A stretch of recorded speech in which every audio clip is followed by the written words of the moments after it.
In The Ultimate History of Video Games, author Stephen Kent quotes former Baywatch actress Yasmine Bleeth as saying, "I just love playing Mario on my Atari."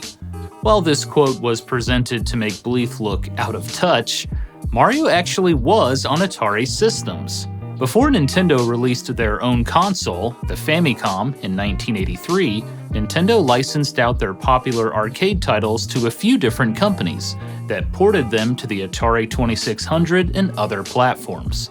Today, we'll look at the Nintendo games on the Atari 2600, the stories behind them, and the weird time when Mario competed with himself.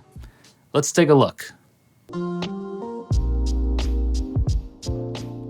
Nintendo's first massive arcade hit, Donkey Kong, was brought to the Atari 2600 by Coleco.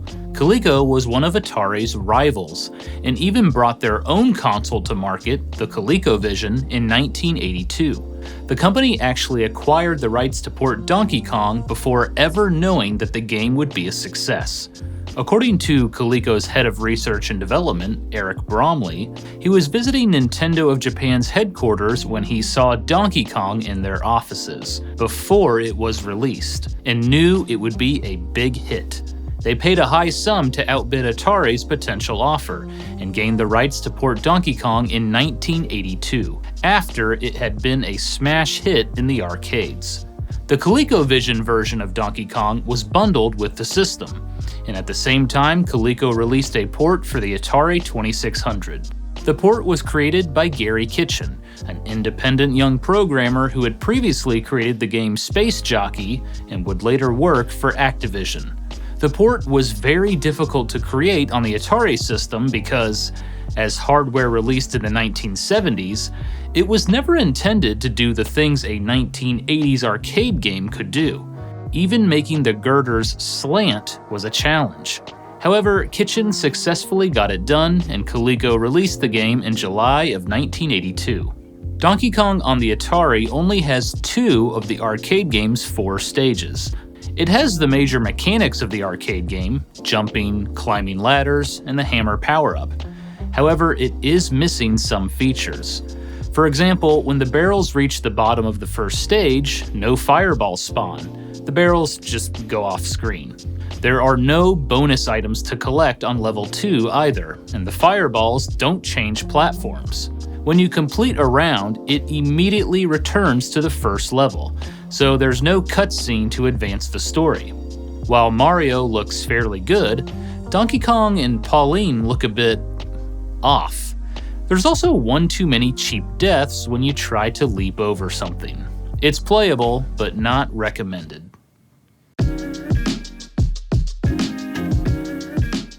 Coleco also snatched up the rights to Donkey Kong Jr. and released the game in September of 1983.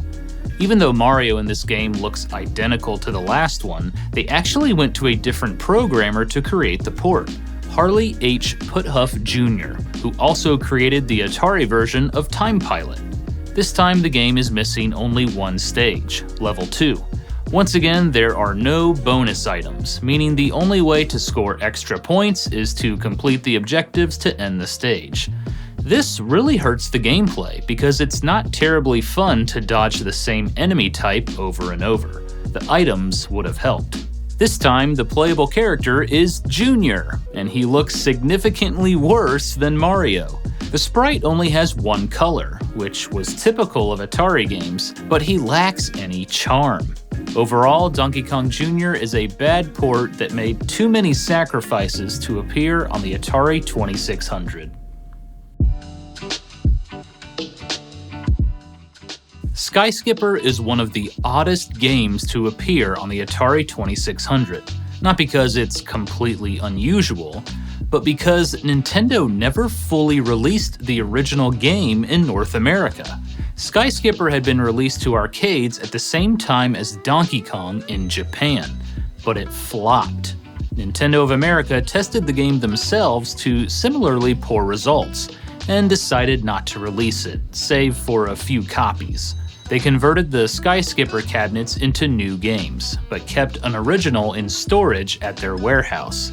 In 2016, arcade restorer Whitney Roberts gained access to the cabinet to scan it and create kits for American Skyskipper cabinets. In 2018, Nintendo re-released the original game on the Nintendo Switch eShop. Before they canned the arcade release, Nintendo made a deal with toy company Parker Brothers to port the game to the Atari 2600. Parker Brothers initially hoped Skyskipper would be a big success, but after Nintendo decided not to distribute the game to arcades, Parker Brothers decided to produce the cartridge anyways, to get on Nintendo's good side, releasing it in April 1983.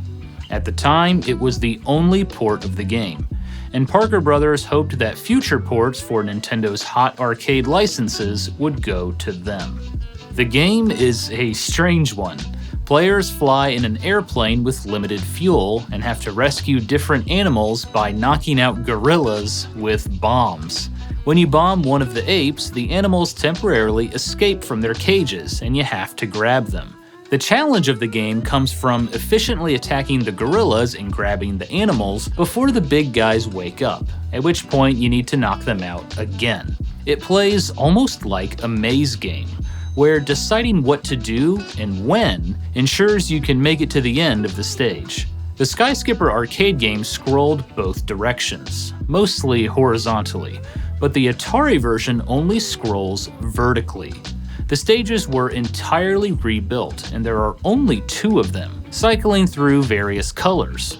The animals jumping out of their cages look like they're leaping for joy, even though they have no animation.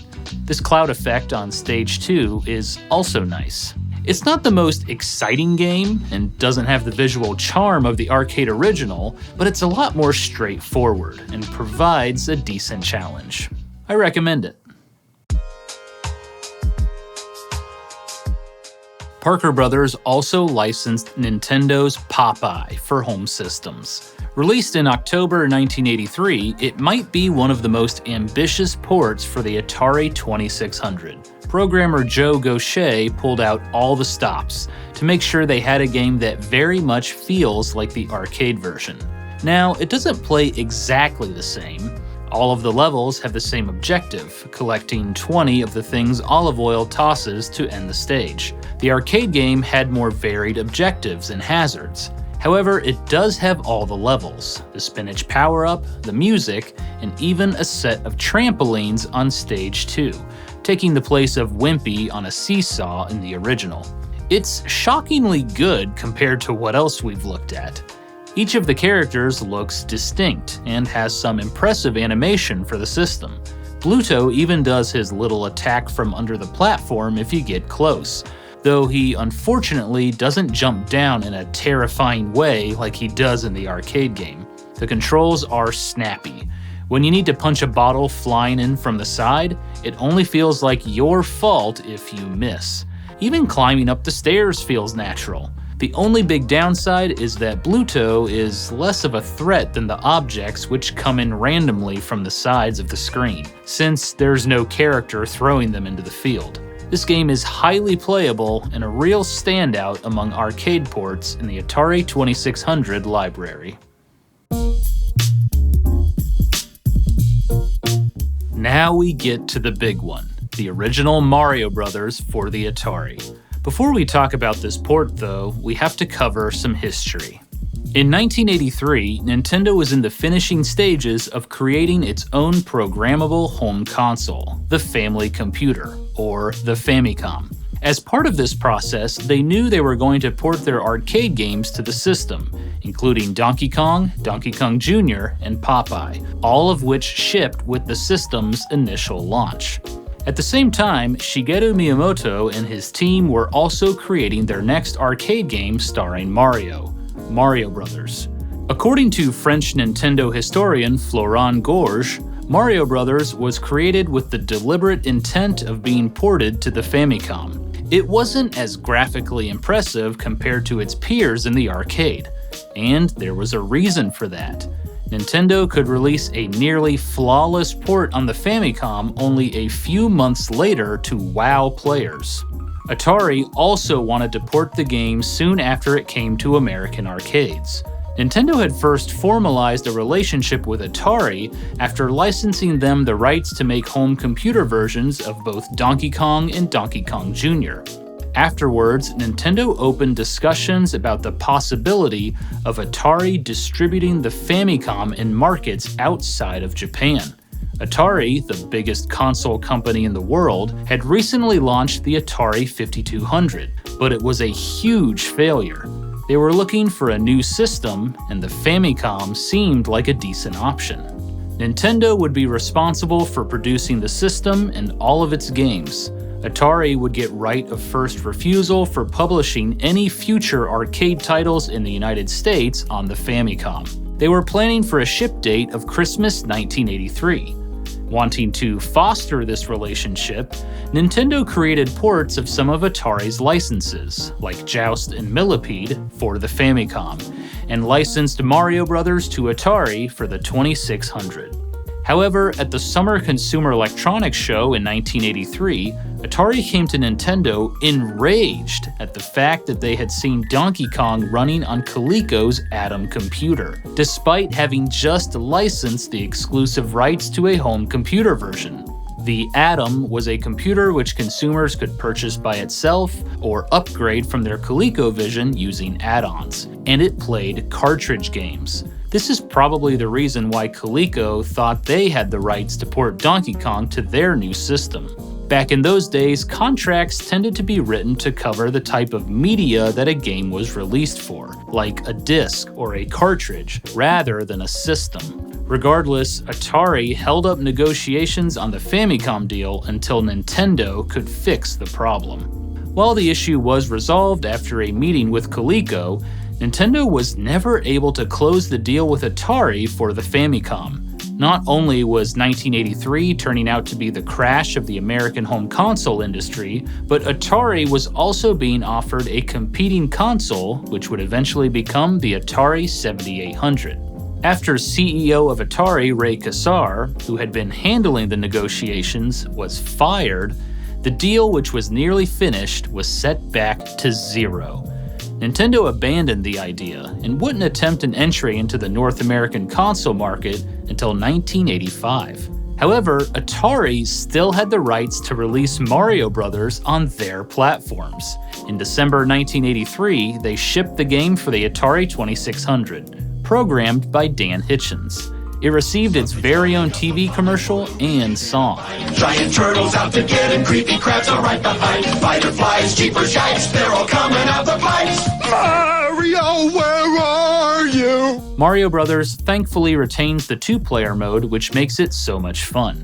Mario and Luigi have separate lives and scores, a marked improvement over most Atari 2600 games. Both of the main characters look better than the Donkey Kong version of Mario, and actually look better than the Atari 5200 version, if you can believe it. Everything else looks just a bit strange. For instance, the Shell Creepers, yes, that's what they were called, look more like real turtles than Koopa Troopas. The POW block has become a sorry-looking rectangle, and the coins are flashing squares for some reason. What it lacks in visuals, it makes up for with arcade-accurate gameplay. Aside from the color variations of the enemies, all the foes from the arcade game are present, with their distinct movement patterns. This includes the fireball and ice hazards. The point values are all the same as the original, and it's even possible to mess up your friend, whether you do so deliberately or not. The bonus stage is still there too. It's an excellent port given what they were working with. At the time, Mario Bros. Sold well, but it probably didn't make a lot of money for Atari. Coming out as a new game during the crash, it was heavily discounted, along with everything else, and Atari would be left with a backstock of cartridges. However, Atari would retain the rights to market and sell Mario Bros. Long into the future. In July 1984, Atari's consumer assets were reformed as Atari Corporation, and in 1986 they relaunched their console business. The Atari 2600 emerged as a cheap, low-end system, while the Atari 7800 was positioned to compete with the Nintendo Entertainment System. By this time, Nintendo had revitalized the console market in North America with the NES, and brought Mario to new heights with Super Mario Bros. So Atari Corp decided to capitalize on Mario as well. Starting in 1987, Atari Corp began reissuing the Nintendo games for the Atari 2600. They even bought up the rights to Coleco's Donkey Kong ports and began redistributing them. The arcade Mario Bros. Showed up in advertising for Atari's products. This led to the odd circumstance of being able to see Mario promoting Atari games on one page of a magazine, then Nintendo games on another. Riding Nintendo's coattails worked though. Between 1986 and 1990, Atari sold over 370,000 copies of Mario Bros., almost 180,000 Donkey Kongs, and 195,000 Donkey Kong Jr.'s for the Atari 2600. Nintendo's games on the Atari 2600 are interesting relics of a time when Nintendo wasn't sure about its future in the video game market. As relatively late games on the platform, they show many of the limitations which Nintendo would overcome with the Nintendo Entertainment System.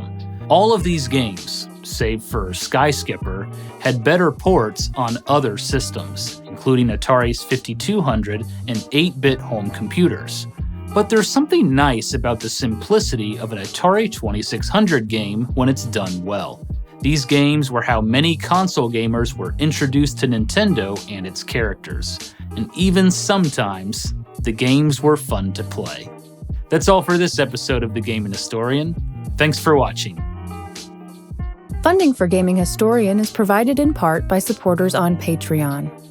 Thank you.